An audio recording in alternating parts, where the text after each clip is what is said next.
Goodnow, revolutionaries, and welcome to the Rise Up Morning Show. Today is Monday, December 22nd. It is Christmas week, and this is your place for helpful crypto news, commentary, answers to your questions. We are live Monday through Thursday. We're going to take Christmas Eve off for Rise Up After Dark, but you can expect a full week of show ho hos from us. No. Digging myself for that? No, the week is canceled. For people in podcast land, I'm here. I've got a whole series of Christmas and Christmas adjacent outfits planned.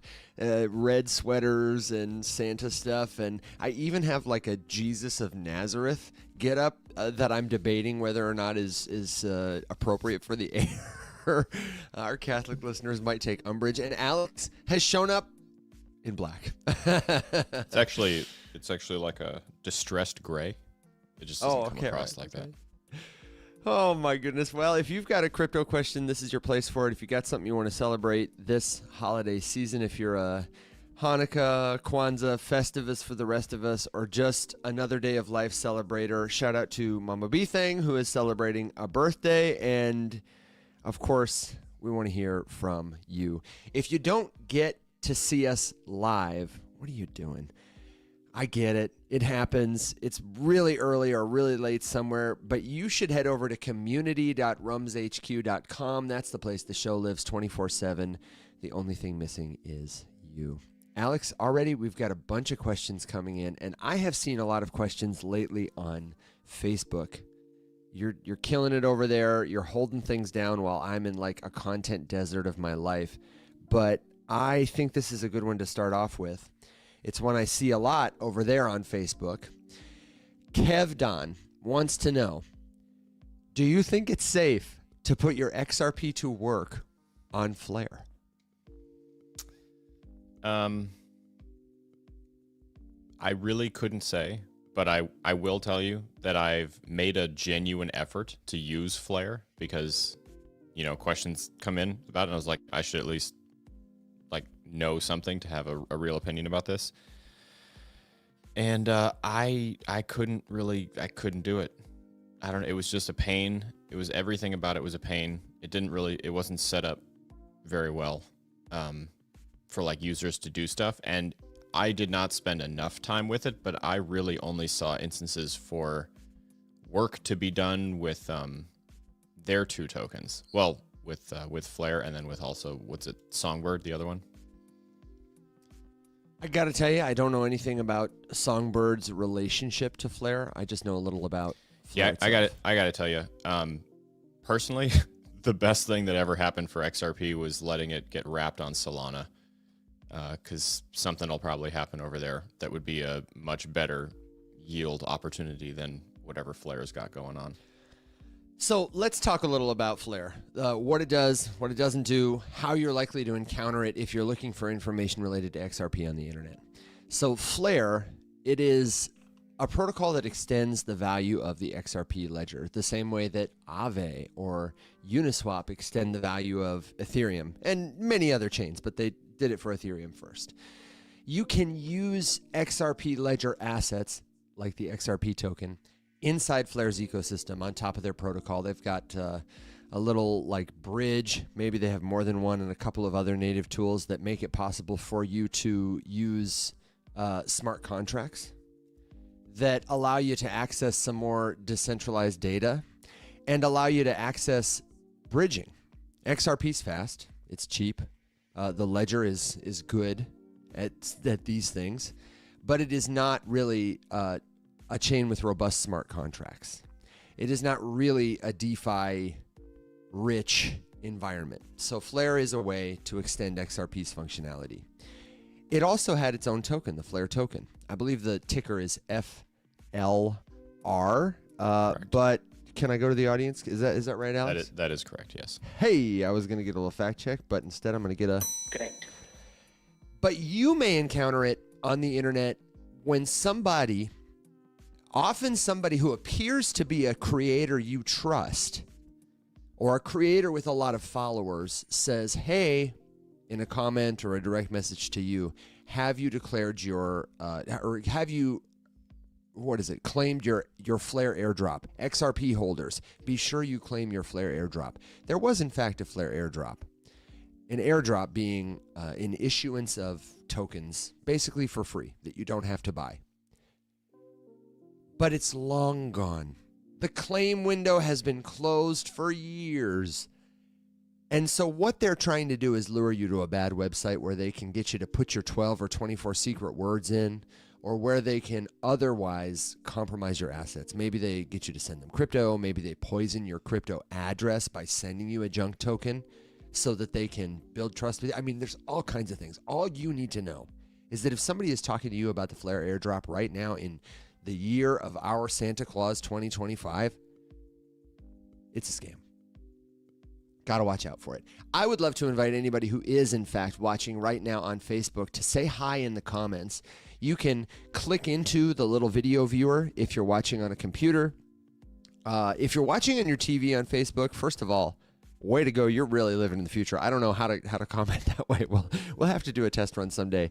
But we'd really love to hear from you. If you're watching on your phone, you can tap in and you'll see a little chat there where you can type messages, a comment box. We would love to hear from you, especially because we get a lot of comments and messages on Facebook. And wow, we don't always have time to get to all of them. Sorry, Alex.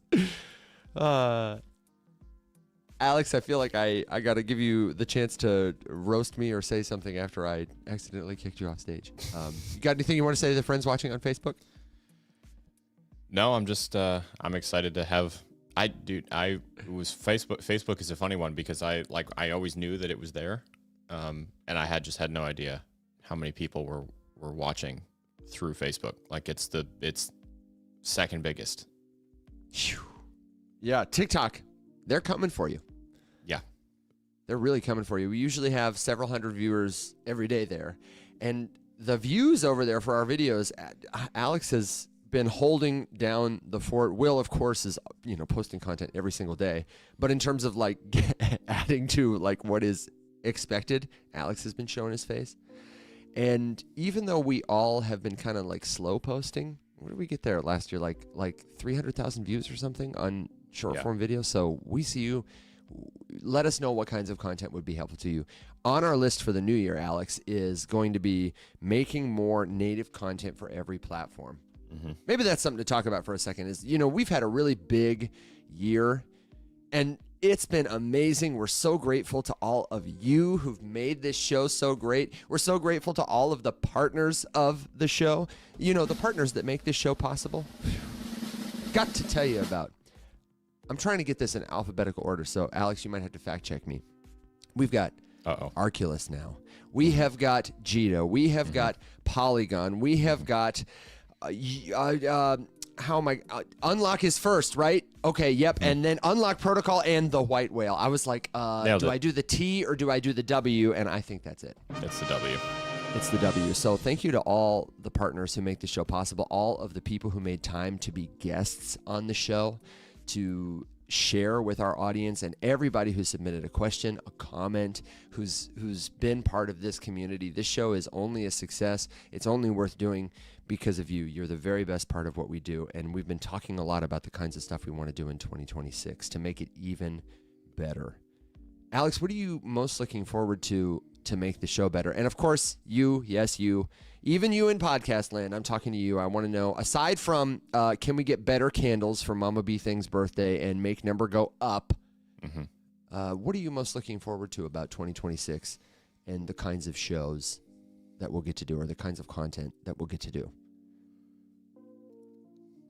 That is such a good question. I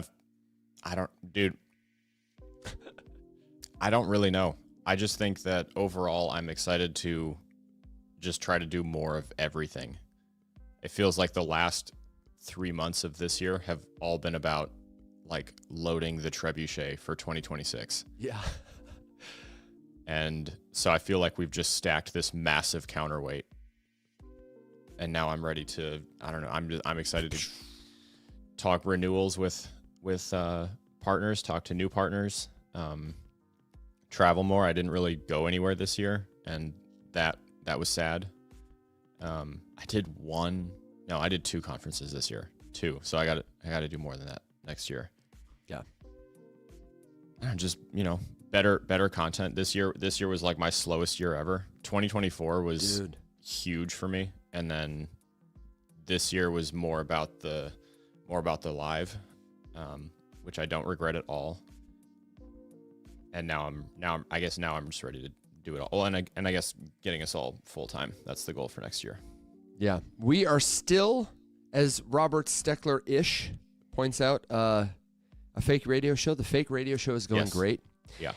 But we are going to be a full-time fake radio show. I am so excited to have Tori's help now that she's like caught up and up to speed to really have a lot of other partners on board. We've got a great team of people and a great team of, Palmer is a great example there, Bearded in the comments, the chief carrot officer, all the people who make contributions to our show. I'm excited to return to content more too. I have been slacking and slow. We do the live show every day, but then we attend to a lot of other business, and I'm really looking forward to getting that business out of the way so we can just make more great content wherever you are, whenever you listen. There are some great questions rolling in the comments. I really liked this question, and I want to address this. Let me see. 80s baby, 90s kid on the way back there says, I wish there was more on YouTube. Someone else says YouTube, meaning like you guys are there. Yeah, we're there. We've got to make some more. The show is there. The show is there. One of the things we're doing is we have recruited a bunch of help to clip content. Shout out to our friends Polygon. They are going to assemble the troops. I've been trialing a bunch of people who are clippers in order to have a better content workflow to make more out of the live show. Alex and I were talking the other day about how we might do a tutorial of something like Jito, and that's great for our sponsors. It's great for you if you want to learn how to use DeFi, but it tends to die on the vine. If you listen in podcast land, you may not get the full visual effect. That needs to live forever in one short video on YouTube, where you can see Alex drive through the Jito interface from start to finish, stake his tokens, and watch it again and again and again, and share it with your mom and all those things. So that's something I'm excited about, is having more moments from our show become useful afterwards on YouTube, on Facebook, and help that. That would be good. Okay, I can't see who asked this question, but I really, really liked it. Is Michael Saylor insane? Yes. I thought you would get a rise out of that. Is he insane, Alex? No. No, he's just obsessed with Bitcoin, and he's got too much money for his own good. So he's, going hard. I don't know. He's fine. Like, I don't know. I'm a little concerned about how much he has, and the fact that he expressed a desire to double the amount that he has, and then he might be like satisfied with the percentage of Bitcoin that he owns. I don't know. Personally, I think that's a problem, but what do I know? I heard him say that I think it's, again, somebody give me a fact check. I think they're 50 billion away from owning, if he was to deploy 50 billion right now or whatever, he'd own 1% of the supply. No, he owns more than that. Currently more. Dude, I always forget who owns what and how much. Yeah. 1%? He owns 1%? It's more than that. Oh my gosh. I will say he was on, I happened to catch the clip, David Gokhstein's show the other day. And first of all, what?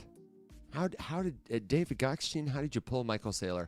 And second of all, he said this really cogent thing comparing Bitcoin to gold. Came across my timeline. Something to the effect that if gold had a hard cap, if it was illegal to make or mine more of it, impossible.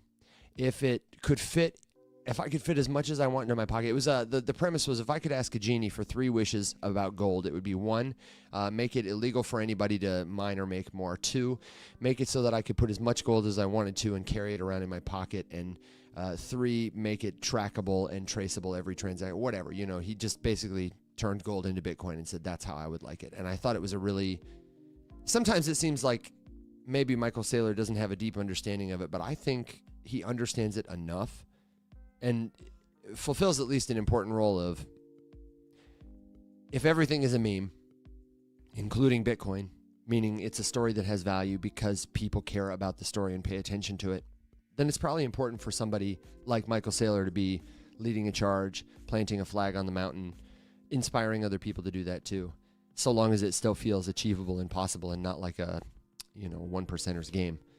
I don't think it is yet, but, some people are concerned about it. I'm concerned about Michael Saylor. 3.2%. Oh my God. I am concerned about like that.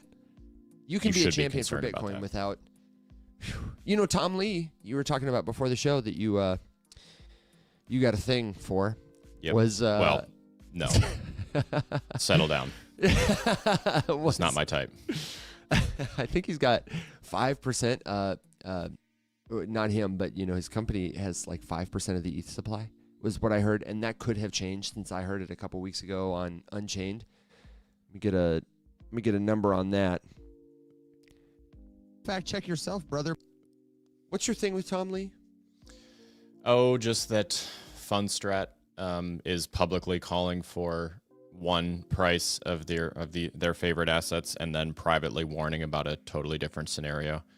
Really? Like letters to investors, and some internal memos are setting targets for Bitcoin like sub 65 and ETH sub 2,000, and then publicly he's still making all these ridiculous price predictions about, earlier this year it was, whatever price by the end of the year, and now he's just punting that out a little bit.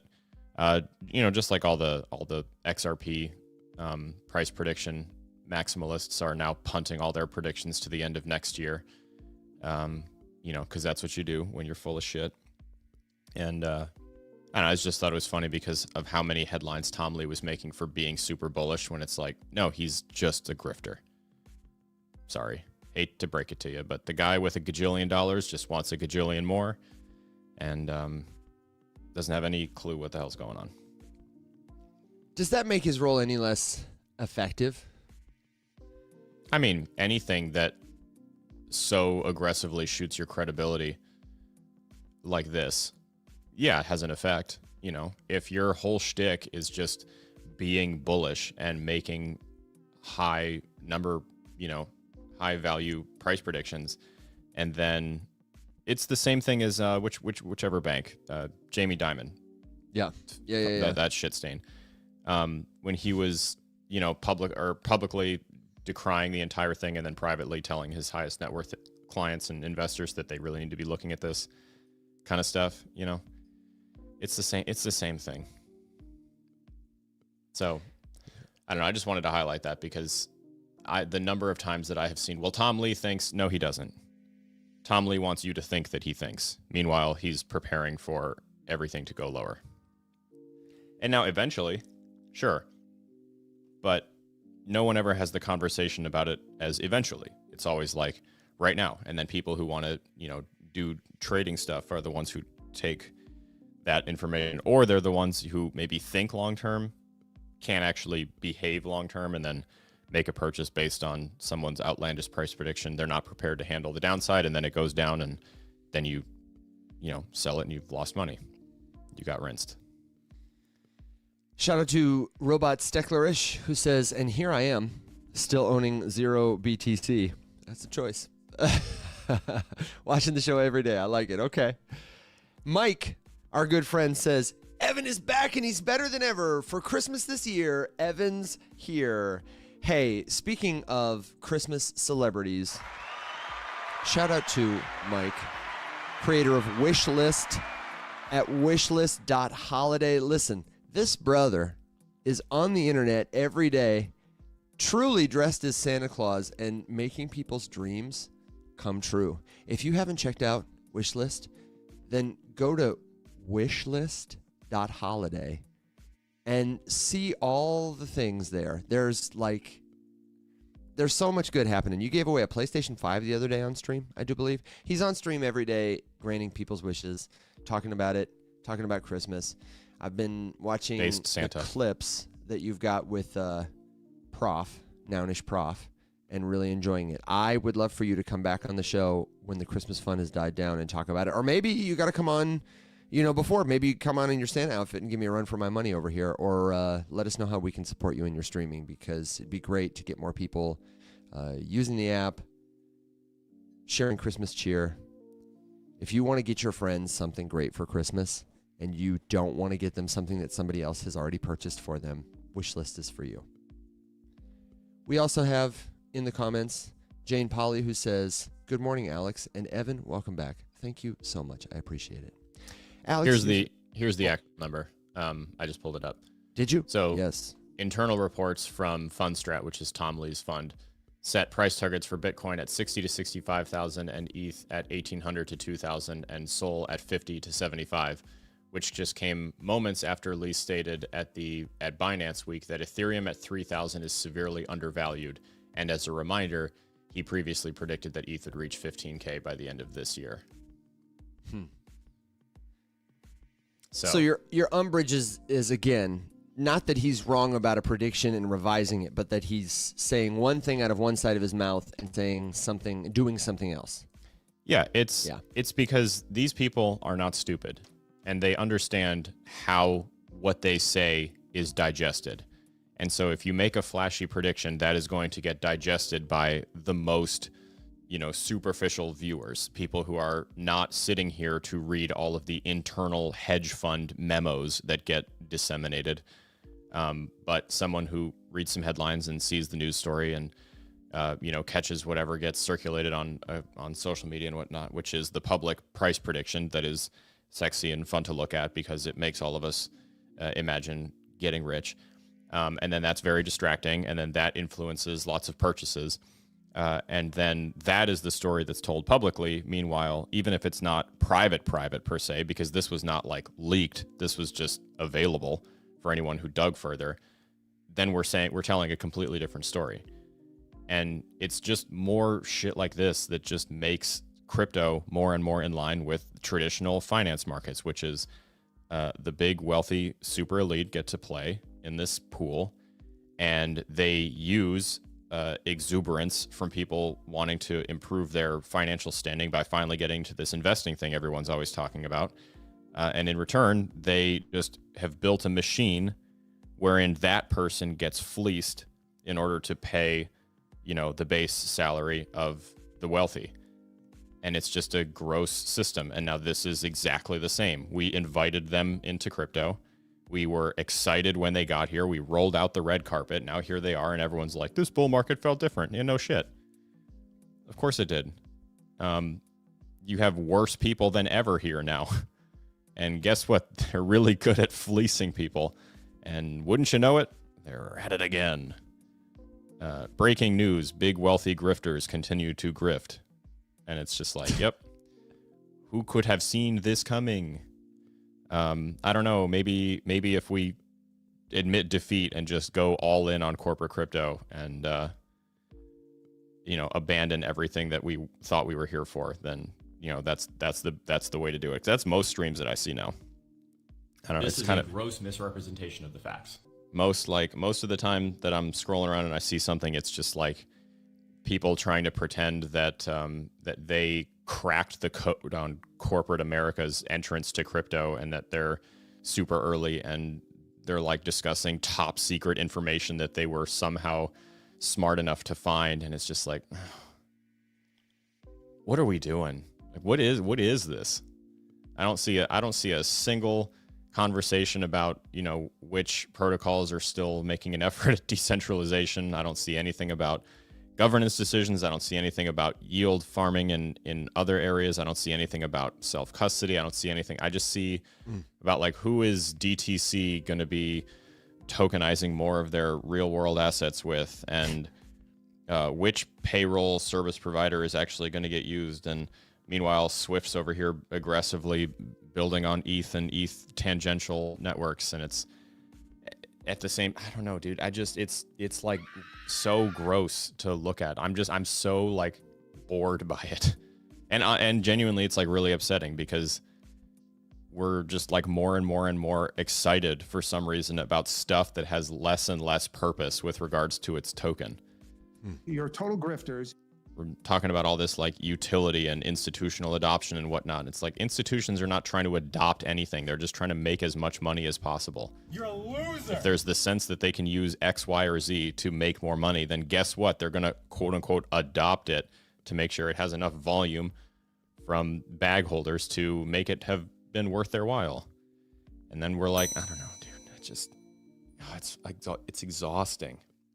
I will absolutely die on this hill. Okay, give me a score out of 10 for the salt meter. We don't have it yet on screen, but when Alex gets going, he gets a little salty. So I would rate that at like a 4 or 5 out of 10. Yeah, that was that was low a sodium. well spoken, but low salt.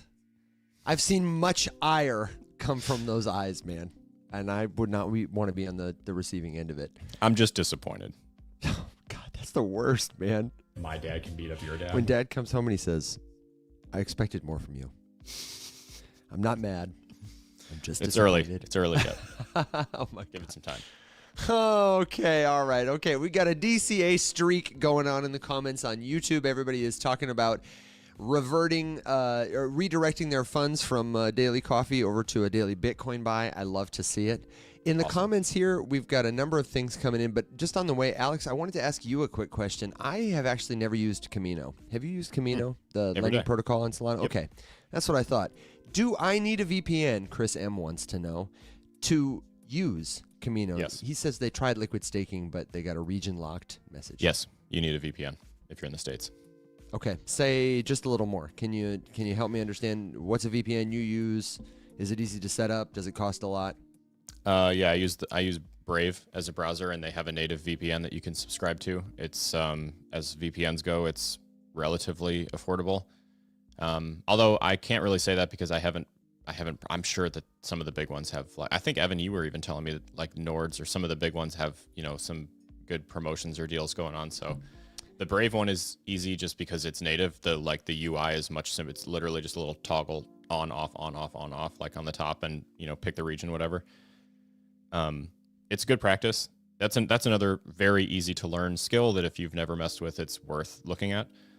But no, a handful of DeFi protocols, because, okay, here, I'm going to mention the thing without getting salty and ranting about it. Go for it. We've actually beat your not score, gotten a single piece of like meaningful help, really, from anything political or anything government related with regards to making it easier for DeFi to exist. In fact, the opposite has happened repeatedly. And so since all of it was in fact nonsense and bullshit and just a ploy to set up their own corporate grifts, DeFi is still largely restricted in the United States. And most protocols, for want of not getting in trouble, will just simply not offer products to the US because they're not sure how they will be received or if they will get in trouble for it and they don't want to deal with it.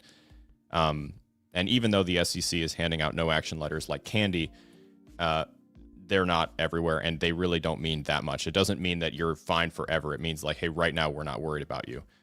And so Camino is one of those. So you need a VPN to access it if you are in the US because they don't offer the yield products to the US. Alex, getting a 3 out of 10 over here from Bearded. That's fair.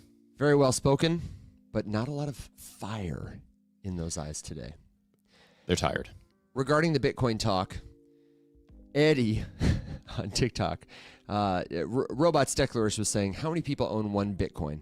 I feel like, if there's only 20 million out there, then some people are lying. And the response from Eddie came, I own one, but with a lot of zeros in front of it. Does that count? I thought that was excellent. You got a couple of other scores over here. Somebody gave you a 77, 8.5, 6 out of 7. You see what they did there? 6, 7? 6. Yeah, I do see it, and I'm horrified. In answer to the question, between 900,000 and 1 million Bitcoin wallet addresses hold at least one full Bitcoin, but the actual number of individuals is slightly lower, estimated somewhere around the 800,000 mark, because some people have multiple addresses. And ask this question too. Approximately how many active or like non-zero balance Bitcoin addresses are there? This would be good to maybe do in a whiteboard video. So what I'm going to ask you to do is when you type this into Perplexity or whatever, make a note of it and maybe pop it over to me, because I would love. It's always good for people to see like how much Bitcoin there is, how much is believed to be lost, how much is in dead accounts or whatever. Do you have a number for the 57.4 million Bitcoin addresses with a non-zero balance. So we're talking about a little over 1% for the like 1.5% own one Bitcoin. Yeah, not quite two. Not quite two. Okay, interesting. Bearded with a little extra context in the comments. Thank you very much. Shout out to Exit Velo. I'm looking over here for VPN deals, and they are pointing out another cool online feature. You can get encrypted email on Proton for free. Then they have access to a VPN and more. So shout out There you go. Proton. I know a lot of people in crypto who like to use Proton. That might be on the list of products to try myself in 2026, and maybe we could look at a little partnership deal. Because, man, do they have an email mask? Is that what he's talking about, encrypted email? Have you used Proton, Alex? I have not used it, but I know a lot of people who have. One of my favorite should features. Probably. Yeah, dude. One of my favorite features on Nord is this email mask, which is, you want to sign up for somebody's newsletter, or you go to your doctor's office and they ask you for an email, but you're sick and tired of giving out your email address to people. Everybody loses it, they abuse it, whatever. So you generate an email mask, which is like a faux email address, like 1238ballrowboat.com kind of email address. And then it directs that to your email. So nobody gets your information. Makes it easier to unsubscribe from stuff. So check it out. Thanks, Nord. Not sponsored, but it could be. Could be. Have to look. Handball Kansas City has a question for us. Hey, Handball. Hope things are going well in Kansas City. You ever played handball, Alex? No. I had a teacher who was a professional handball player. He was an amateur basketball player, like an AM pro. He used to tour Europe. That's the sticky one, right? I think it. No, that's a very Michigan thing though. Like with the sticky pad, and you throw it and you catch it. No. Like when you cover the ball in the really sticky. Oh, in the pitch? Maybe, I think so. And you do. You got to like. It's an aggressive and fast, very impressive to watch sport. Handball Kansas City. Your question: what narrative do you guys think will be big in the next couple years? It's a good question. Honestly,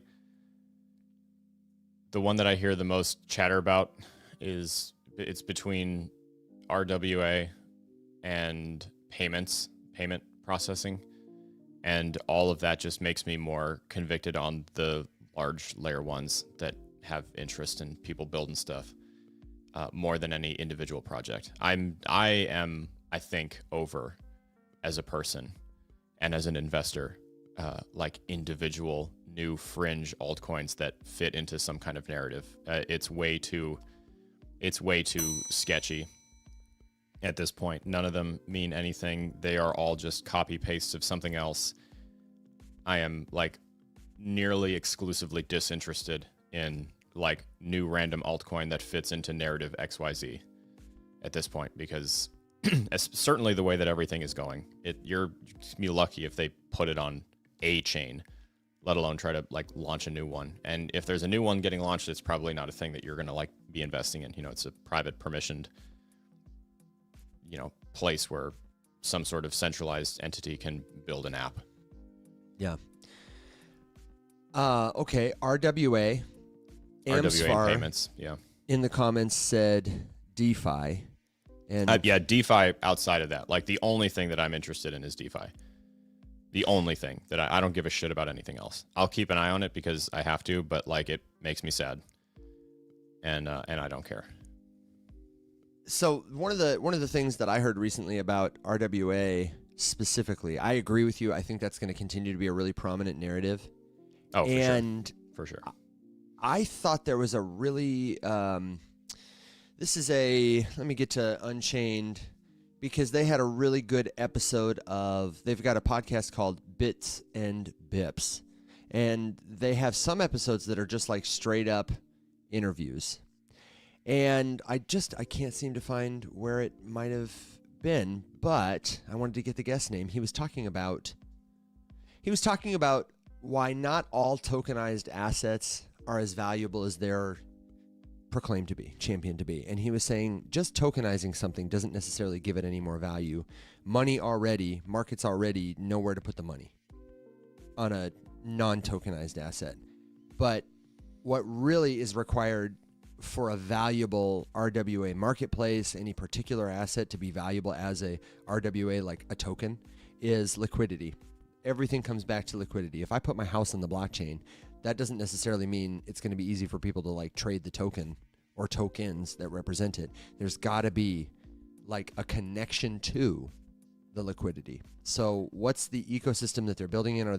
I think Aave is somebody who's like put a big flag in the sand and said that's going to be a big part of our evolution in the next couple of years, is providing like a way to tokenize stuff and then giving you access to all this liquidity, all this money that's already on chain that can easily buy your thing instead. So that's going to be huge. I also think, so that's what I would say specifically is tokenization and effective like connecting liquidity to stuff. The White Whale had a really good post the other day where they talked about liquidity provision, and they compared the state of crypto liquidity to a desert with pools. And they compared TradFi liquidity to like an ocean. Like there is a broad, deep, you don't have to like row your boat across the pool, get out and walk it over to the next pool and then put it in. It's just an ocean. You can ride the water the whole way. And I think that's where we're going. You know, right now we've got pools in a desert. Soon maybe we'll have the Great Lakes, and then maybe we'll start to talk about oceans and seas. I don't know about other predictions. Did you had a thought on that? I feel like I cut you off on something. No, just to say that my conviction in RWA remaining a thing makes me, again, like I would be more bullish on Ethereum than anything else because of that. Just because that's just where most stuff ends up. It's the one that makes the most sense. You talk about like liquidity that is as, not as, oh my God, brain farting on like a very basic word. It's not as fragmented as it is in other places. And for that reason, you know, I would say it's more likely that bigger stuff that needs access to better liquidity will be on Ethereum or in the EVM ecosystem. And the cheaper and faster that mainnet ETH gets, the more likely it is that more things will go there. Because the thing that you care about the most when you are putting the sanctity and the value of an asset that you care about onto a blockchain is the underlying security. And I do not mean some sort of bullshit quantum resistant nonsense. I mean the foundational layer of how hard it is to exploit that chain. The cost vector of attack is extremely expensive on Ethereum, more expensive than it is anywhere else. And it still has like some problems. The most compelling anti-Ethereum talk I've ever heard is from, oh my God, Evan, do you remember this guy's name? He works at Stellar. He's an engineer. I'm gonna for feel some stupid. reason, I saw somebody say Linus Garen. Lummis. Garen, that's right. Garen. Yeah. I've been fortunate enough to hang out with him a couple times. Really smart kid. And he basically talks about this famous stablecoin related attack, wherein, you know, the thing that you have to ask yourself about the sanctity of any blockchain network is the cost basis for attack. And Ethereum's is very expensive, but it is still low enough that it can be done. And basically what that means is, you know, if a network is proof of stake and the attack vector for exploiting that thing is to infect the stake in order to control enough of it to where you can make malicious things happen, then, you know, you have to ask yourself, well, how much money is required to do that on chain X, Y, and Z? And that is the only question I think that matters from a security standpoint, from whether or not a company would put something there versus making their own and just controlling the whole thing and making it, you know, private, permissioned, and whatever. Yeah. So I would keep that in mind because there's still a long way to go. But just remember that as long as Ethereum has to go, everything else has to go a lot farther to get to the same like base layer of security, financially speaking. That's interesting. Yeah. So I would keep that in mind. The attack, like for example, I'm a big fan of Solana, but the attack vector, the cost basis for attack on Solana is cheaper than it is on Ethereum by a lot. So there's that. Okay, we have the opportunity to do a call-in. We don't do this a whole ton because we get a lot of randos who want to come up, but we have a friend of the show who has shared in the comments that he has experienced a scam attempt, and we always want to educate people about what these look like, how they work, and it's always good to talk to our friends. So everybody, please welcome to the Rise Up Morning Show. You know him, you love him, and if you don't, I promise you will. It's Uber Eats Guy. Under odd circumstances. Hey, man, no problem. It's I can show you my face. I'll throw my face on here. Oh, you don't have to. I mean, don't inconvenience yourself. It's good to see you. Not the prettiest guy. I'm just waking up this morning, but so yeah. So tell us what happened. All right. So here, I'll take my face back off. I'm self-conscious here. All right. Don't be self-conscious. You're good. I got an email from Tangem Support. I have the Tangem wallet. I've actually had the Tangem wallet for 3 years now, and I actually love the Tangem wallet. Never had any problems with it. But I've always heard that you should not click on links. What I did, I clicked on the link, and it said I was eligible for Tangem Pay, which is a new debit card that Tangem is promoting. And so I was excited about it because I was on the waiting list for the Tangem Pay debit card. So I clicked on the email, and immediately when I clicked on the email, it went into my Tangem wallet, and it froze up some of my coins. I actually could not swap XOM Stellar. I guess I was in the middle of swapping XOM Stellar for another coin in my wallet, and it would not let me swap it, and I was freaking out. It kept coming up saying that, and I've already emailed Tangem Support this morning and yesterday, and finally got a reply back from them. I was really freaking out because the weird thing is I have a couple of Tangem wallets. I actually bought one of the new ones, some of the decorative ones on their website for the Black Friday special. So I was trying to swap and send. The weird thing is I could send my XOM Stellar to my new Tangem wallet, but I couldn't swap with other coins in my wallet. And it was really freaking me out. So then I ended up just taking the Stellar off of the Tangem wallet and putting it in the Lobster wallet, which I have. I was kind of really nervous because I have thousands of dollars in my Tangem wallet, and I hope I do not lose my money. Yeah. What was the response from Tangem like? Was it satisfying, or was it like an auto response? They're still working on it right now. Ah, okay, that's interesting. And when you say, go ahead. They told me to send them a zip file of all my transactions, and then I'm wondering if I'm sending a zip file to the scammers or if I'm really talking to Tangem Support. And the whole thing is making me nervous. I've never had a problem like this before. I got a lot of money on my Tangem wallet. I'm kind of nervous. I've been building that money for 3 years. I have a couple questions for you. My first question is, where did you get the email address for Tangem customer service? It came in my email.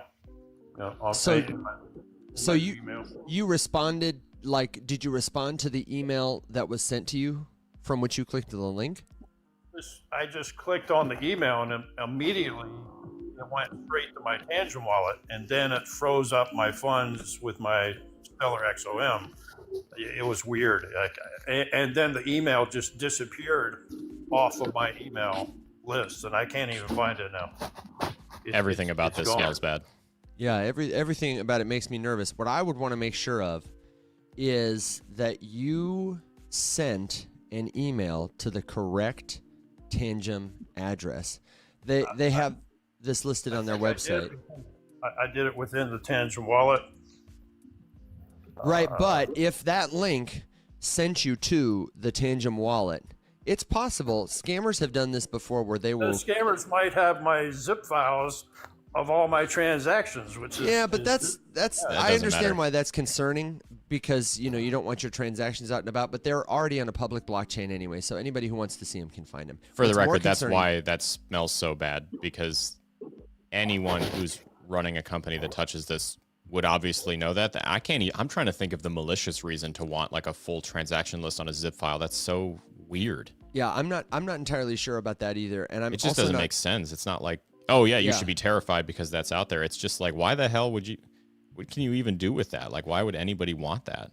Yeah, what I'm Well, it's on there if you email them. You don't have to send it. I was actually erasing it for my first email with them because I was suspicious about sending this. It might go to the scammers.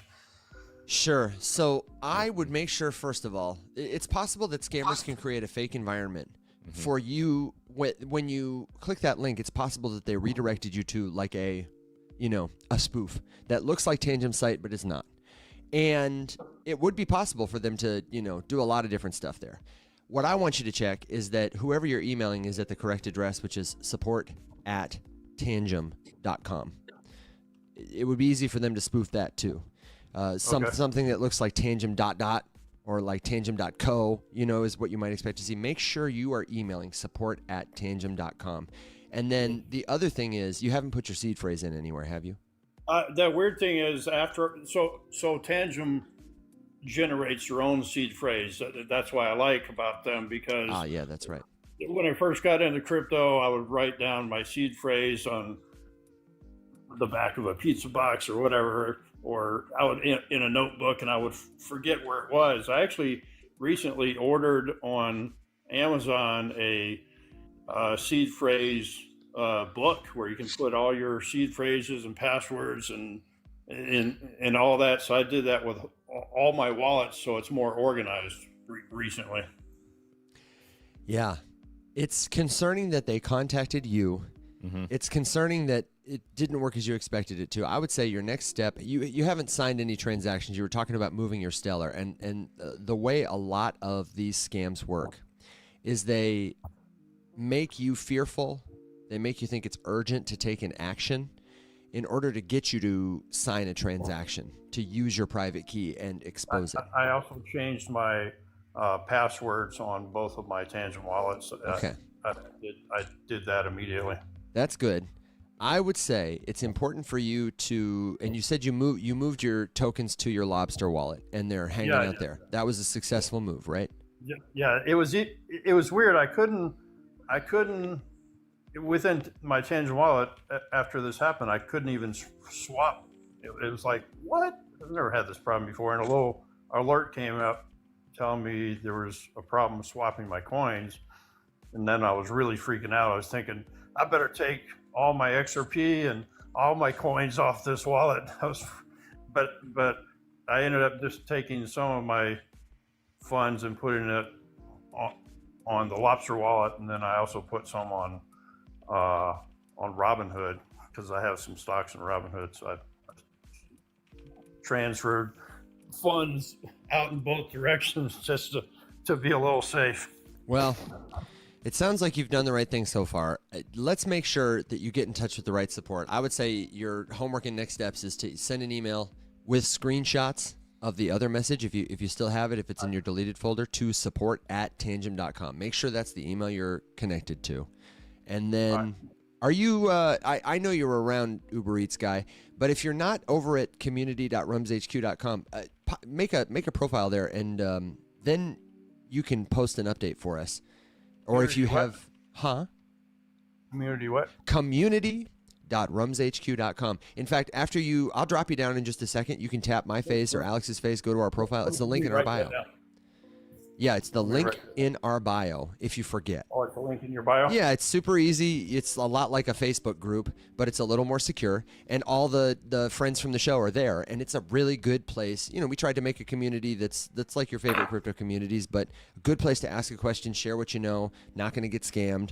And I would like you to keep us updated there and let us know if there's anything further. What is that? What is it called again? It's under your profile? That's right. You can tap the link in any of our bios. And this is true for the listeners too. Anywhere you are, the link in our bio will take you to, the website is community.rumshq, which is RUMS HQ, like Rise Up Morning Show headquarters. Oh, okay, yeah. .com. All right, I'll check it out. Thank you. Check it out. Thanks for updating us about this. And Thanks for having me up. I'm a little nervous about talking about this because I have a lot of money on my tantrum. I never had a problem with this. And I'm like nervous because I don't want to lose my hard-earned money that I've been stacking all these years. Yeah, I get that. I think you're doing the right thing. You know what the next steps are. And if you get lost or confused, just jump in the community and let us know. And we'll expect an update with good news soon, okay? I did buy silver last year, and my silver is way up. Silver's skyrocketing. So. Yeah, that's what we call effective diversifying. Well, have a Merry Christmas, Uber Eats guy, and we will catch up with you soon, okay? Okay, thank you so much. Bye for now. Bye-bye. Okay, if you've got a crypto question, a suggestion, a good joke, a word of wisdom, or if you are a friend of the show and you just want to say hi, then leave it in the comments. We got about 30 minutes left before we ride our dogs and ponies into the sunset. Tori, coming in hot with a great suggestion, says, do not trust the scammers looking like Alex and Evan. They will flock in now. Yep. I'm not sure why now. Is it because we're just so... Came on stage. There, Oh, any of the yeah. lurking impersonator accounts that watch the show are going to do more targeting. Yeah, fortunately, I think I have a DM with Uber Eats guy. So I think, Uber Eats guy, that's why we want you in the community and why we want everyone listening in the community because, scammers, they're everywhere. Just We have so assume much more that control anyone there. who reaches out to you is trying to steal from you.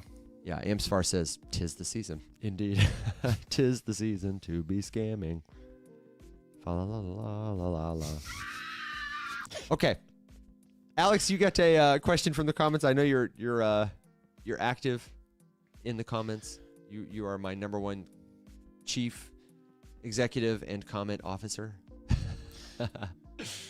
I can do a quick scroll and see if there's any questions. We were just kind of going back and forth about stuff. I think, so in answer to Dashcam's question about Camino, it is also restricted in Canada. So same thing with the VPN would apply there. The best way. Someone else was asking about, does this kind of stuff exist on ETH too? Absolutely. And DeFi Llama is probably the best way to do it. If I were to remind everybody real quick. Remind me real quick. Stall. Hey, let me remind you, everybody, that if we miss your question, that community website I kept saying, that's the best place for it. We will see it. Our friends will see it. You will get a good answer. Alex, I'm prepping your screen share over here. Tell me what we are looking at. So just as a reminder, if you go to DeFiLlama.com, just right on the homepage, up top here, there's a long horizontal menu in descending order from highest TVL to lowest of all of the major ecosystems, and you can click on any one of them and then just scroll down slightly and you will see protocol rankings, which are all of the different protocols and apps that are built there and sorted by TVL, but you can sort them by all sorts of stuff. And this is a great place to find new DeFi opportunities, new places for you to earn yield with whatever. You can also pop right over here to yields and search by whatever token you're interested in trying to earn yield on. So if that was, oh, here we go. If you wanted to sort by places you can take Jito Sol after you've liquid staked there, then boom, here you go. Camino, Orca, Jito, more Camino, Radium, lots of Orca, mostly Camino and Orca. Loop scale, all these, you don't really need to scroll down too far. I would stick to the top. But that's the best way to do it. And then you could do the same thing on, Ethereum. Obviously, you could do the same thing on Solana, on any of these other ecosystems. And it's a good way to see if anything is actually happening. You might think there's probably a robust DeFi ecosystem on my favorite blockchain. Well, go look. and see what you can do there.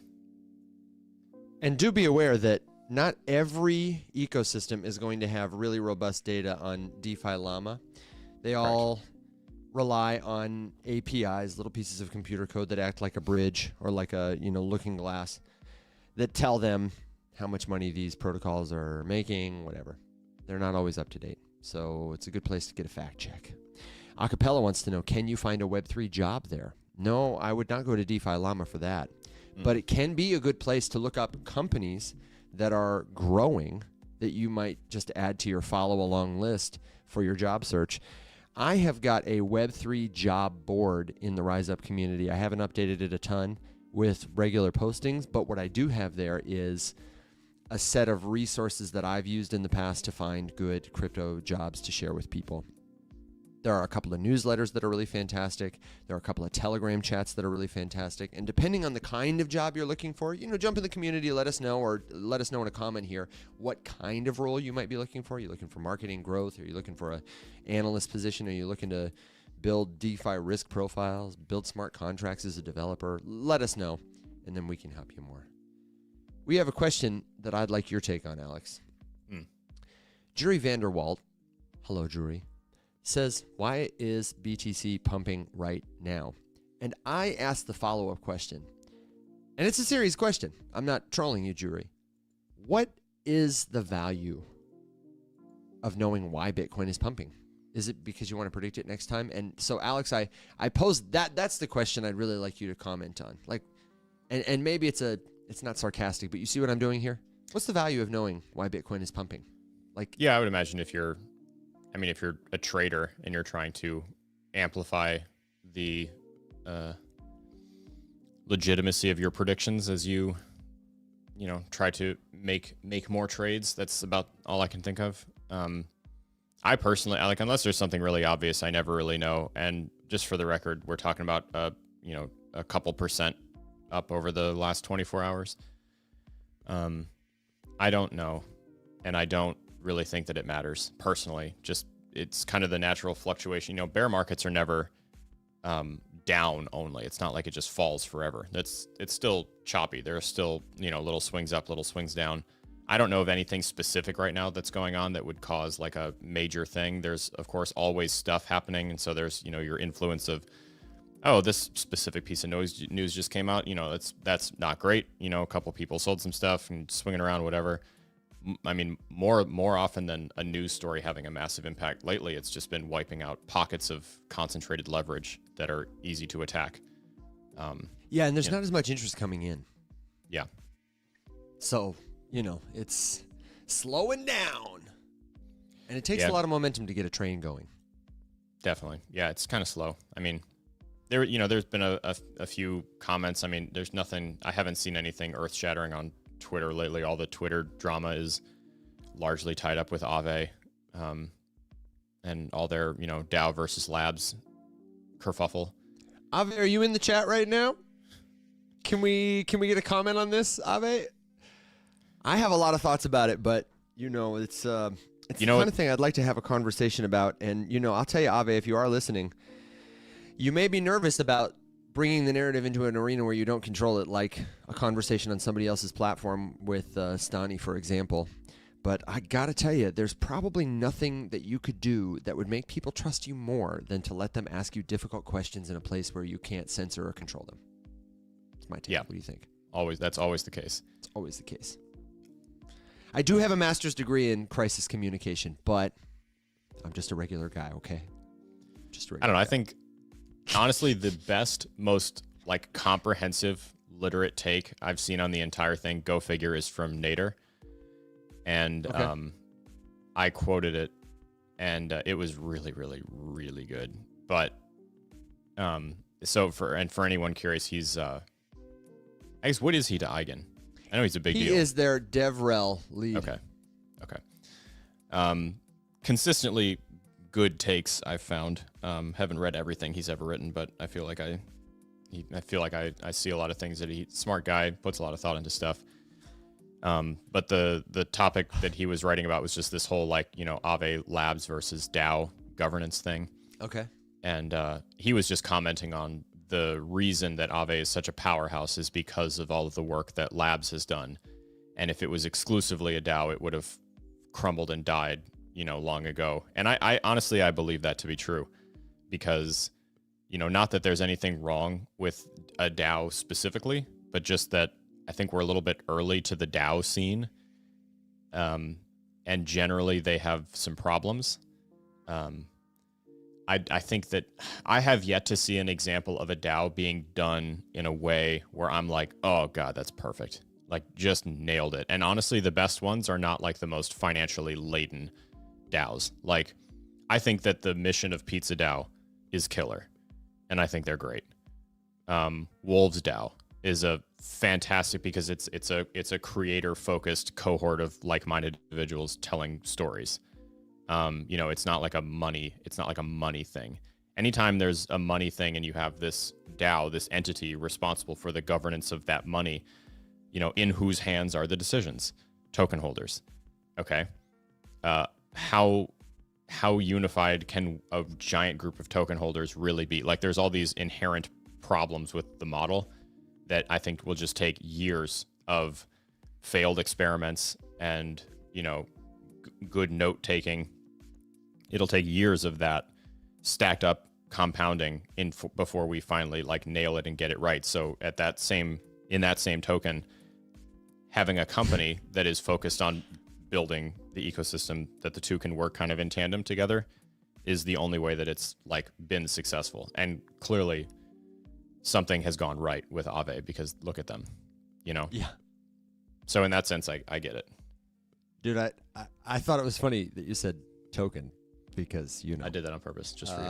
It's pretty funny. But speaking about meaningful DAOs, one of the things I told Alex that I kind of wanted to just touch briefly on the show today is we've talked a little in the recent past about Uniswap.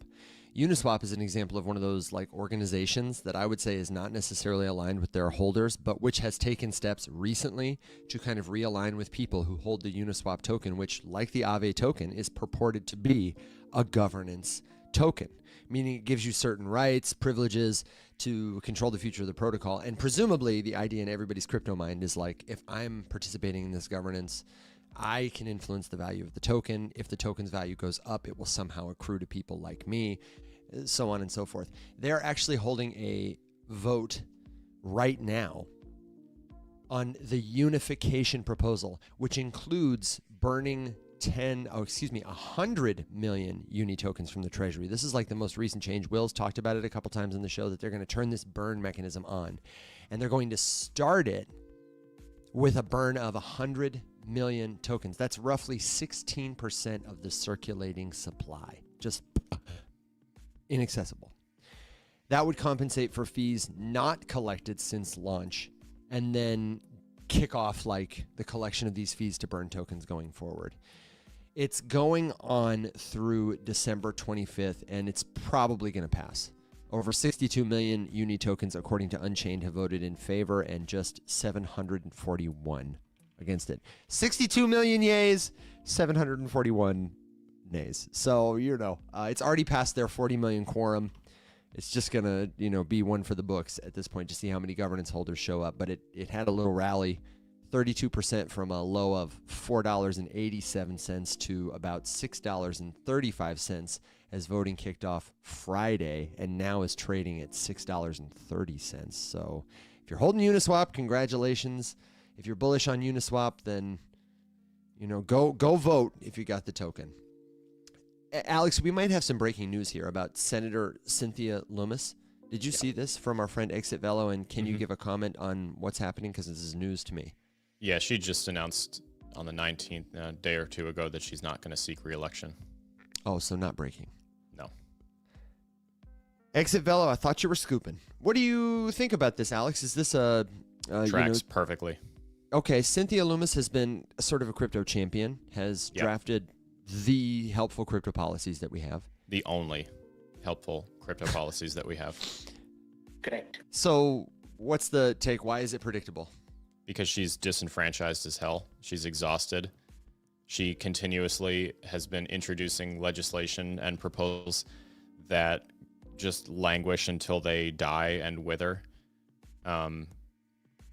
she's having a completely different conversation than everybody else in Washington. The current administration, and I would argue that all this is a bipartisan thing, led by this administration, but the bipartisan body in Congress that passed Genius that's working on clarity, quote unquote, working on clarity. That's one camp. And then you have the Senator Lummises of the world. And there's a few Republicans and a few Democrats in that little camp that have been working on this stuff and like writing bills and proposing legislation for years, going back years.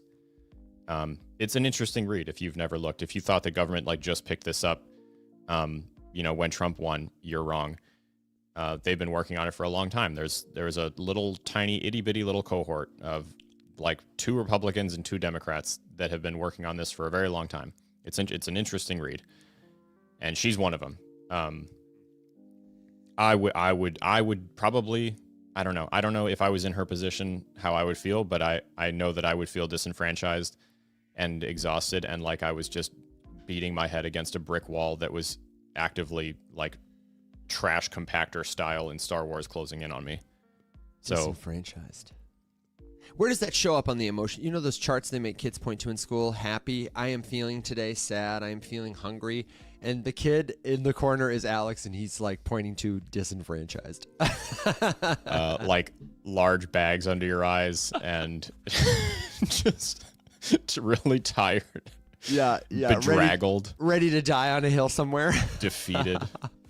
It reminds me of that sticker, little gif you sometimes send of that, like, I don't know, like that little gobbling booger creature who's just got his like mouth open, like the personification of bad breath in the eyes that are like, whoa. You know what I'm talking about? That is the disenfranchised goblin. Yeah. Oh, okay, so I don't know. It tracks. Everything she's ever written has largely gone ignored. She was, a champion of the original Bitcoin Strategic Reserve. We got a ridiculously bastardized version of that. She's been a proponent of, enshrining self-custody rights. Never fucking touched that. The digital asset tax fairness proposal act, that's her. That's nowhere. No one else gives a shit about that. Every now and then there's like some little tidbit about stablecoin transactions under $200 being protected from, some sort of tax. It's like, okay, cool. Way to miss the mark. So I don't know. If I was her, I'd probably leave too. Alex, what the follow-up question is, a lot of people are saying, and this might be a better question for trust issues. I'll give you a chance to plug this Wednesday afternoon show because I think it'd be appropriate. It seems like people are speculating that a lot of change will happen in the next election. Mm-hmm. That many Republicans might lose their seats. Mm-hmm. Somebody like Cynthia Lummis, we're losing her. Yeah, that's a vacuum, needs to be filled. But Lummis. Is that right? It's Lummis? Oh. Yes. Pardon me, Senator. I apologize. I was not familiar with your name. They are going to leave this kind of vacuum, though, and the question comes from Exit Velo. Do we think there's going to be a pushback, a return to Biden-era crypto witch hunting that takes the place, as far as crypto policy goes, of somebody like Senator Lummis? Okay. Yeah. First of all, yes. Second of all, not to toot my own horn too hard, I've been saying this ever since crypto became political. That was always going to happen because a bunch of dipshits are the ones who are in charge of everything. And we've hyper-politicized this entire thing, and nothing meaningful has happened. Nothing meaningful has happened, okay? You have Genius, which sucks. You have Clarity, which is about to suck. And you have nothing else. We have a bunch of no action letters from an SEC that will change leadership when the pendulum swings the other way politically. And then, yeah, the same shit that was in place that made it really hard to do anything is still there because nothing changed. Everything got better for a few very centralized corporations and a few billionaires and their personal interests, and nothing else improved. And I can't figure out why so many people are so obsessed with this. We're getting regulation. No, it's not. Not in any way that you care about genuinely, unless you happen to be the shareholder in a private equity firm who's about to get loaded. But it's just like, so yeah, I mean, why is Cynthia Lummis leaving? Because she's been beating this drum for a long ass time, and now she's a part of this stupid party that doesn't give a shit about any of the traditional values that she cares about. So she's out of there because they're all fighting different fights and doing different stuff, and her priorities don't matter to people. And then meanwhile, the whole rest of it is just, like I keep saying the same thing. Republicans are using crypto to grift more people out of more money, and Democrats just keep finding new ways and new nooks and crannies inside their own rectums to cram their heads up farther. And it's like, what are we really doing here? We're accomplishing nothing. So will the pendulum swing back the other way in the direction of really aggressive enforcement against people with no real reason? Frivolous lawsuits being filed against crypto firms, draconian rules being put in place that make it really hard for DeFi protocols to work and for people to do stuff. Yeah, of course there will be, because that all still exists. It's all still there. It's all still the laws on the books. So of course it will. You keep electing the stupidest people known to man to do things that they couldn't even possibly begin to understand. And we're surprised when nothing real happens. So yeah, it is absolutely going to swing back the other direction, because all that stuff is still there. You just have a bunch of people who refuse to enforce laws right now in charge. But soon that won't be the case, because go figure, it's not going great. So yeah, stupid. Absolutely.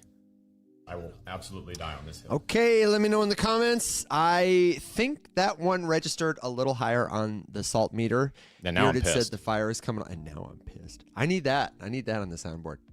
And now I'm pissed. Can you say that again? Now I'm pissed. Hey, man, this is a gross misrepresentation of the facts. Oh man, is this Market Watch? Magic wants to know. I don't know, man. Well, I had to do it now because sorry to say that just because of the fact that it falls on Christmas Eve, and we got kid stuff and a whole bunch of stuff going on Christmas Eve, we're only running a morning show on the 24th.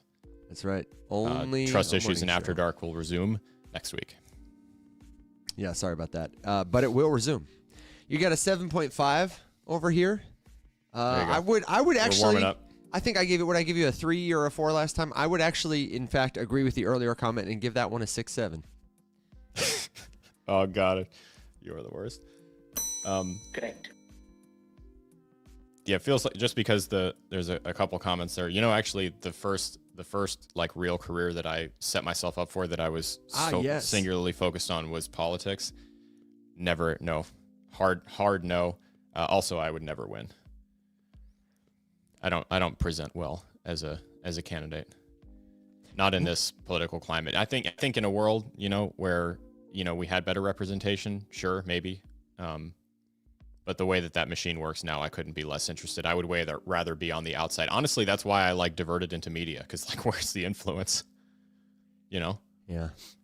Media, man. Control the medium, control the minds. We had to talk about that. We don't have to get into it, but that's something I'm really thinking about right now, is is it responsible to try and influence people through media? And anyway, I want to ask the people on TikTok, as I try to influence you. Conversation. As I try to influence you through the media, I do want to ask you to take an action. And they have all these little services on TikTok. We're always trying to find ways to help people get connected with us better, like the community. Make it easy so you don't have to write down a URL. Somebody tap that little button that appeared and let me know, what does it take you to? It said community, and I'm thinking, oh, great. Link in bio, there it is. But I feel like they're going to redirect you somewhere else and charge you money. So don't pay the money, but somebody click that and let me know. And in the meantime, if you are watching on TikTok, I will put a link up to our friends, partners of the show, sponsors, Arculus, who have just released the XRP branded cold storage wallet. So if you are a member of the XRP army and you're considering cold storage, what the heck are you doing? Why wait? Check out the Arculus wallet that will allow you to show your loyalty and also keep your assets safe. We've got a code ARC, A-R-C, U like the letter, RUMS, R-U-M-S, 10 that you can use exclusively in the TikTok shop, where they are having deals right now through, I believe, Christmas. On their website, $99. On TikTok shop, the official Arculus TikTok shop, it's like $89. Use the discount, drop it down to 80. Get everybody cold storage this Christmas. And I do have it confirmed. We are submitting the art for the RUMS wallet, the purple wallet, And then they will be ready in, once we get the art approved, which will take like a week, they'll be ready in 6 to 8 weeks. So we will be putting out an official order form soon where you can send your payment if you want to pay early, like the first of the year. Yeah. The Purple Wallet is on the way. We do have another couple of questions. Can I touch this one from Magic? Magic, I'm sorry to make you wait, man. I really appreciate Magic. He's a good friend of the show. He's a member of the premium community where you can get so much more from the show. We talk about it a lot, but if you want to learn more, you can head over to community.rumshq.com/membership. Just go to rumshq.com. You can find it. He was asking about EtherFi specifically, and whether or not we have used EtherFi or any other crypto payment cards. I just wanted to start by asking, Alex, have you seen EtherFi lately?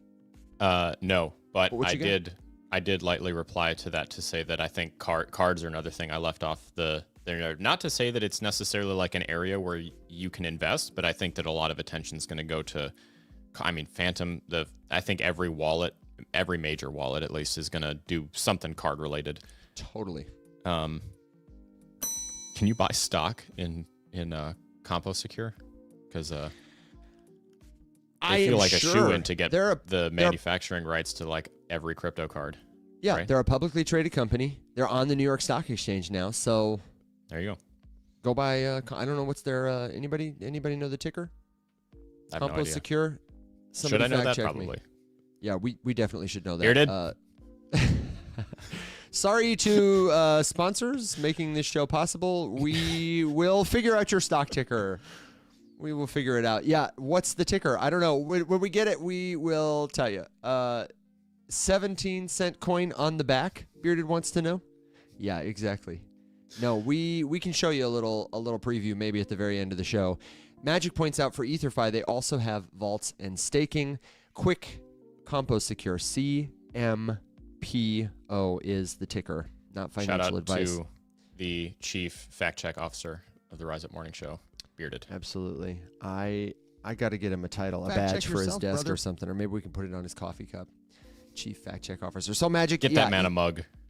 Get that man a mug. EtherFi is a competitive and hungry crypto app that is emerging in sort of a mix between what I would call like TradFi friendly, consumer friendly, and DeFi. These guys have got some killer, like simple branded pieces. Their website, for people in podcast land, says our mission is to put you in charge of your crypto. Save, grow, spend. They've got a button that says start earning. If I was wine bottling this, as Alex likes to say, just judging it based on the label I can see in the grocery store, already it's leaps and bounds ahead of everybody else. You can stake there. You can earn different yields on other kinds of tokens, and they've got a card that you can use to spend crypto. It's like an all-in-one. I think that's another thing we're going to see more of too. More people, more DeFi native people competing to be the everything app. Aave has got the Aave app, which I expect to be a behemoth. Coinbase is trying to offer more like ways to get truly on chain. They've got obviously the Base app, which is launching to everyone everywhere now. They've got like every token that launches on Base you can buy through Coinbase, and they've got this public launchpad platform. So Robinhood, they're building their own chain. We've got Stripe doing this too with Tempo. Everybody is trying to integrate this, like I'm easy for consumers to use if they just want to buy crypto, but also here's some other things you can do with your crypto, and increasingly it's more on chain. You can spend it. You can earn yield on it. You can have a savings account. You can swap it for other kinds of cryptos. You can use a credit card to get cash back, yada, yada, yada. They're all going to have these same kind of services. And EtherFi, though I don't use it personally, it does seem like a really competitive option. And in fact, not sponsored by EtherFi. Also not sponsored by DeFi Llama. When I go to yields at DeFiLlama.com, where Alex always likes to take us, if it'll click there. Oh man, come on. DeFi Llama, don't fail me now. You might have to take it on faith and then search for yourself because my computer says, dude, you're working me too hard. If you go to yields on DeFiLlama.com and then you look up ETH, because maybe you're trying to earn a little yield for your Ethereum tokens, you're trying to stake them or something, You will notice, of course, Lido is the top provider of staking on Ethereum. But then, like, just below them, EtherFi has moved right up those charts. And they're offering right now, as of Friday, we checked this in office hours, the best yields on staking your ETH in like the top 10. And they're trying to grow their TVL. For comparison, Lido has like $26 billion, I think, in staked ETH. EtherFi has $9 billion. Very respectable. But if your business is, let's get a big pot of money, and you need to attract people with a nice yield to get it, you're going to be willing to sprinkle a little extra on top to get them to bring their money to you over from somewhere like Lido. So they're competing with new consumers. They're competing with crypto native consumers. It's a trend I expect to continue, and I think EtherFi is doing a good job at it. All that to say, Magic, I'm excited that you're using the protocol. I think it's great to experiment with, and I hope you'll report back more on the user experience. If you want to be like Magic and join the premium membership community, you can come by office hours, which is like free coaching with me. I drive through stuff all the time. We did a tutorial of like how to provide liquidity, because people know how to stake or are exploring how to stake, but did you know you can also earn on ETH by lending or by providing liquidity? And instead of earning like 1% to 2%, you can earn 5, 6. We were looking at a pool, me and Jeff Rascal, where you could park USDC and ETH and you could earn 9%. Pretty risk-free as far as ETH goes. And pretty simple once you know how to do it. That's the kind of stuff we do in the premium community, and we would love to see you there. You can sign up for a free trial. If you go over to rumshq.com, then it's just $30 a month, and we do appreciate the premium members for being the best part of our community. So, Alex, it's your turn. It's about that time where we ride our dogs and ponies off into the sunset. But before we do, I want to give you the chance to answer one or two more questions or give a final thought. What you thinking, man? Well, I don't know. I got a little distracted looking up some of the things that Cynthia Lummis has worked on during her career, because I don't know. That whole thing just kind of makes me. That's indicative, I think, of a bigger problem with like government involvement in crypto. The speculation about why she's leaving. I don't know that we'll ever really get a clear answer.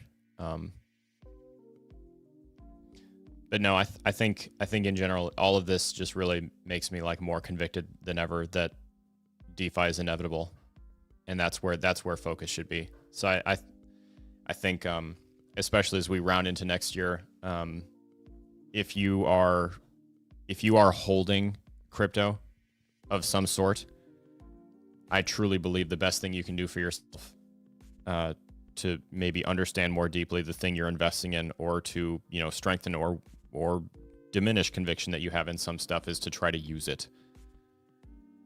Take it, the underlying asset, and what can you go do with it? Genuinely ask yourself the question, like, okay, this is supposed to solve a problem. Can I see a demonstration of that? And I'm just so disinterested in anything that I can't use. Especially now. Especially, let's imagine hypothetically that we are in the beginning stages now of or middle stages, who knows, right? I don't know. I'm not the market guy. But a bear market in some capacity, whether we're getting there, whether we've been there, whether what we're about to be, whatever, who knows? Especially in that scenario. I always say market can only do 3 things: up, down, sideways. Have a plan for all 3 of those, and then you'll never be caught with your pants down. And right now, for me, what that looks like is, what can I be doing with all these assets to put them to work? And so I'm kind of running some experiments. I'm trying not to do like too much, I think, sketchier stuff, just because I sort of imagine that prices will continue to falter.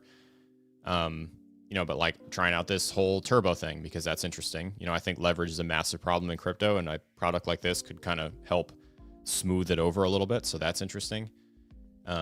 Yield opportunities for ETH, for Bitcoin. I mean, the Babylon Aave partnership is really interesting, coming with V4 next, was it April? That's interesting. Honestly, everything that Gauntlet we talked about with Simon the other day.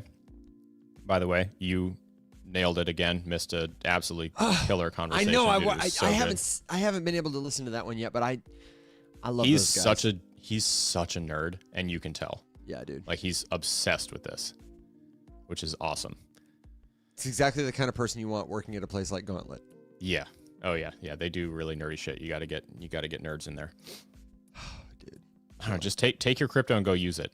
It can, if it's worth anything, it will work for you. And then, Alex, to that compound point, your position while it's bearish. we have CVC. Yeah, you know me. Love the username. Hope you're well. Asking whether or not, they've got ETH. It's on Coinbase. They can use it somewhere else too. And if you want to do what Alex is saying, start using stuff on chain, you need to move beyond an exchange like Robinhood, like Coinbase, like Kraken, to self-custody. When we talk about wallets, this is what we're talking about. Any avenue to access your crypto that gives you your own seed phrase, a secret 12 or 24 words, is a self-custody wallet. Exchanges let you buy and sell and hold and do a couple things with crypto, but it's not really yours. It's like on their platform. They hold the keys to that crypto. You just access it with your username and password. So if you want to start taking your crypto anywhere, swapping it, being able to do anything permissionlessly with it, you need to learn to use a self-custody wallet. And that's a good question, maybe for another episode. We've talked about it a lot in our content, on our show, on our community. And if you're exploring self-custody, really, if you're exploring crypto usage at all, my tip to you would be, you got to find a community of other crypto users, because you're going to have questions. You're going to have scams, trying to, schemes. You need other crypto users to help you. And we want you to be in a place where nobody's going to try and sell you some crappy token. So come hang out with us at community.rumshq.com. All right. Couple rapid fires. Hit 'em. Bearded asks about Basecamp. Bearded, thank you so much for asking. That Basecamp, yes. I blocked it out of my mind. That is another thing that I'm very excited for next year, is to get that bad boy like published and live. The last time I worked on it it's been a couple days, and I think that I have it kind of in a place where I'm pretty happy with it, but now I'm doing like there's so many like little bugs.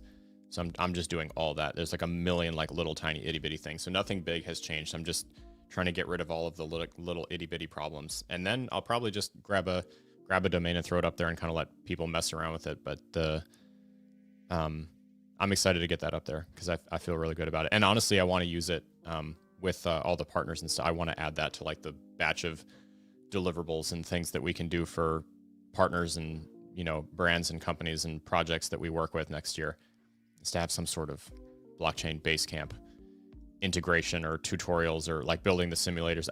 We were talking about with Arculus about stepping up scam prevention awareness training on Facebook specifically, and I think it would be cool to have like that wallet simulator where you can practice sending transactions, all that kind of stuff. So that's kind of where I'm just chipping away at all the bugs right now.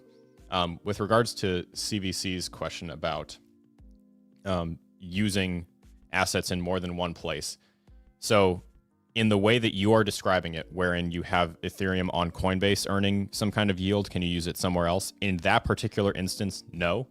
But in general, you can double dip basically with it. The term you're looking for is liquid staking. And you absolutely can do that with Ethereum. Lido is the biggest staking service provider on the planet. They offer liquid staking for Ethereum.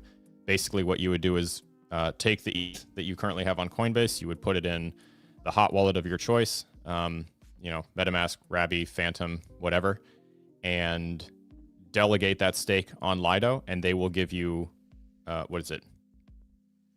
I don't know what the ticker is for Lido's liquid staking ETH token. It's like ST. I think it's Steve. Duh. ST, yeah. Duh. They got the headline one. They got the best one. Yeah, so they'll give you ST ETH, stands for staked ETH, in return, and then you could take that and you could go do something else with the ST ETH, which is a token representing the ETH that you are currently staking with Lido. You can do the same thing on Solana with Jito, for example. You can stake your Sol there. They give you Jito Sol in return. You can go off and do other things with it.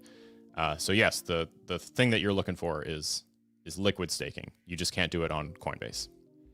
Shout out to Dwarfy, who says, Barbecue sauce is a good name for a double dip protocol.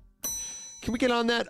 If you like his ideas, I hear he is hireable as a consultant, doing all things biz dev, vibes, and clearly Barbecue he sauce. should be the guy naming your protocol. Oh my gosh, we've got to go. There's so much left to talk about. We didn't talk about like the TFM port. Something somebody said reminded me of that. We got to talk about the bridge there. We've got to talk about so much more. I've got other Christmas outfits I want to wear on stream. And there was one last thing I wanted to say, which was that before I get out of here, I wanted to shout out one of our special friends in the community. I'm talking about Jillian. Did you, Alex, get a little package from Jillian, our friend, property Sure did. lawyer? Dude, we got to have Jillian on the show. She was kind enough It's mostly gone.